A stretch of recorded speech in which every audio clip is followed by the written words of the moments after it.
Ya sahih. Pelabuhan kluster industri minyak sawit POIC Lahad Datu mampu menjadi hub transshipment utama perkapalan di rantau ini. Ketua Menteri Datuk Seri Panglima Haji Jinor berkata, kedudukan strategik di pertengahan Asia Timur memberi kelebihan dalam aspek pengendalian kargo pukal dengan pemprosesan dilakukan di POIC sebelum dieksport ke negara maju seperti China, Jepun, Korea, Taiwan dan Hong Kong. Pelabuhan POIC Lahad Datu merupakan antara pelabuhan dengan kemudahan komprehensif terbaik di rantau ini. Ia mempunyai kedalaman semula jadi sehingga 20 meter setanding pelabuhan terbaik dunia seperti Pelabuhan Rotterdam di Eropah. Justru pelabuhan terbabi diyakini membantu menjayakan sektor perindustrian negeri yang merupakan antara 3 sektor utama Pelan Pembangunan Hala Tuju Sabah Maju Jaya SMJ. Demikian ucapan Ketua Menteri sempena pelancaran pelabuhan POIC Lahad Datu dan pengoperasian fasiliti tangki pukal di pelabuhan POIC Lahad Datu. Sementara itu, Datuk Haji Ji memaklumkan kerajaan negeri menyokong beberapa cadangan dan inisiatif baharu memacu perkembangan serta meningkatkan keupayaan POIC dalam merancakan lagi aktiviti perindustrian di wilayah Pantai Timur. 5 inisiatif berkenaan pewujudan zon bebas di Taman Perindustrian Lahad Datu, mewujudkan pusat pengumpulan satelit biojisim, lapangan terbang antarabangsa di Lahad Datu, menubuhkan akademi maritim dan pembinaan pusat rawatan kesihatan di kawasan tanah komersial di POIC Lahad Datu. Dalam perkembangan lain, Ketua Menteri Datuk Seri Panglima Haji Jinor mengingatkan atlet Sabah untuk mempersembahkan prestasi terbaik pada Tamasya Sukan Malaysia SUKMA ke-20 yang bakal berlangsung di Kuala Lumpur bermula 16 hingga 24 September ini. Beliau mahu atlet terlibat menjadi hero Sabah dan membawa pulang sasaran 40 pinggan emas. Kejayaan para atlet terbabit akan menjadi legasi kepada generasi akan datang sekaligus menjadi pengukur pencapaian sukan di negeri ini. Demikian dinyatakan Datuk Haji Ji sempena majlis penyerahan bendera Sabah kepada kontingen SUKMA negeri di Kota Kinabalu. Teks ucapan beliau dibacakan Menteri Belia dan Sukan Datuk Elron Alfred Angin. Seramai 466 atlet Sabah akan bersaing dalam 31 jenis sukan yang dipertandingkan pada Tamasya SUKMA kali ini. Dalam Tamasya SUKMA ke-19 yang berlangsung di Perak pada tahun 2018, Sabah merangkul 33 pingat emas, 27 pingat perak dan 45 pingat gangsa.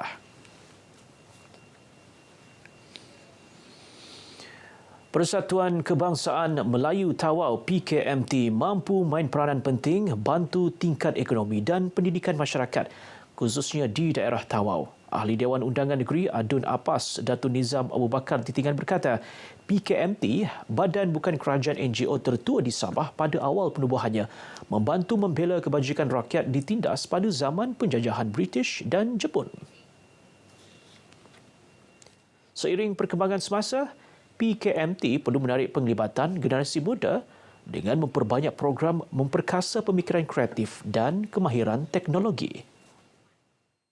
Saya percaya bahawa PKMT ini akan terus menjadi satu NGO yang relevan untuk meneruskan perjuangan bagi memastikan rakyat yang berbilang kaum ini, khususnya di Perbendaharaan Daratan, sentiasa bersatu hati, bersatu padu dan bersama-sama dengan segala program yang dibawa oleh kerajaan untuk kebaikan rakyat demi kesejahteraan dan kemakmuran hidup di Perbendaharaan Tawau ini.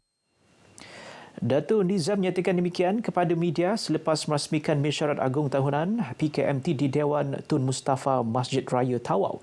Dia turut menyampaikan sumbangan RM10,000 bagi melestarikan aktiviti anjuran PKMT. Sementara itu, Presiden PKMT Muhammad Ayub Ki Abu Bakar berkata, pihaknya komited memajukan taraf pendidikan anak Melayu dan menyatukan masyarakat.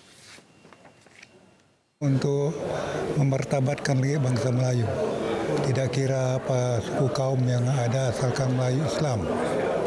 Ya, jadi agar mereka lebih maju ke hadapan baik dalam sosioekonomi maupun pendidikan dan juga keagamaan.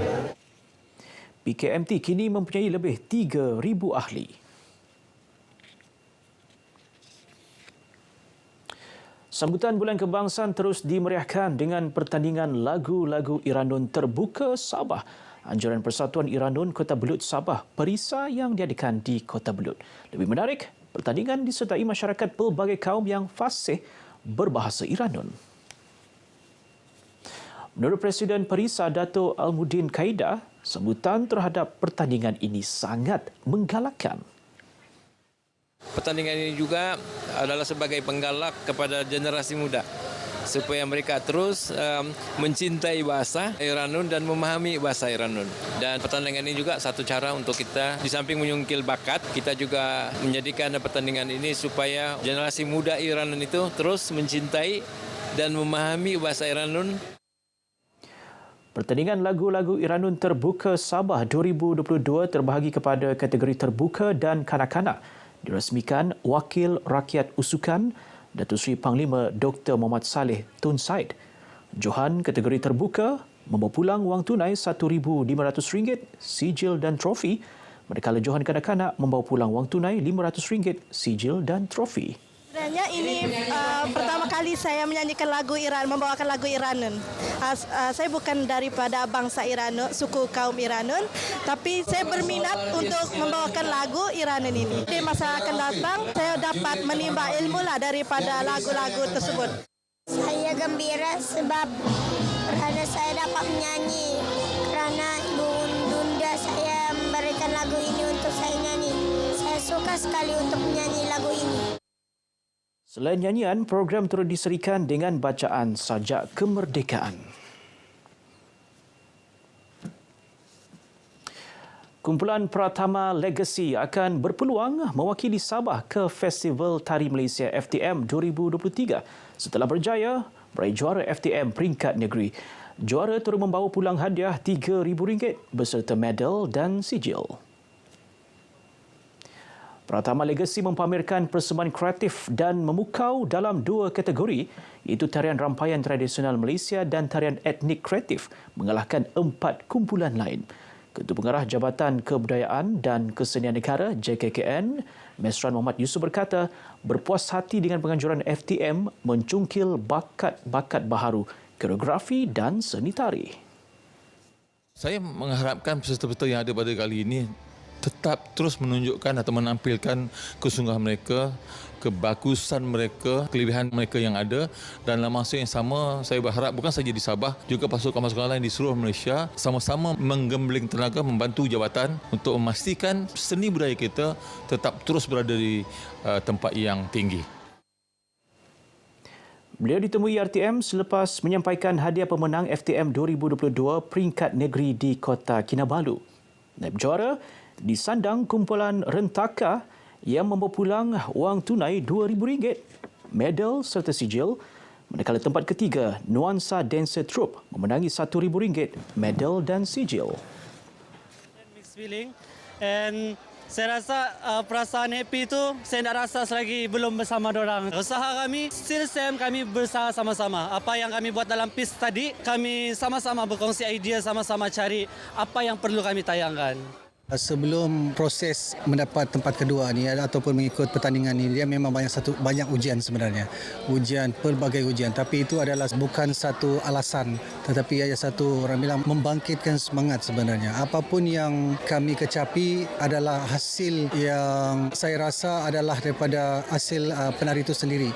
Perasaan kami tidak dapat gambarkan sebab kami pun tidak sangka kami mendapat top 3 lah, placing top 3. Jadi itu yang buat kami happy lah kan, bersyukur sebab ya kami pun tidak sangka.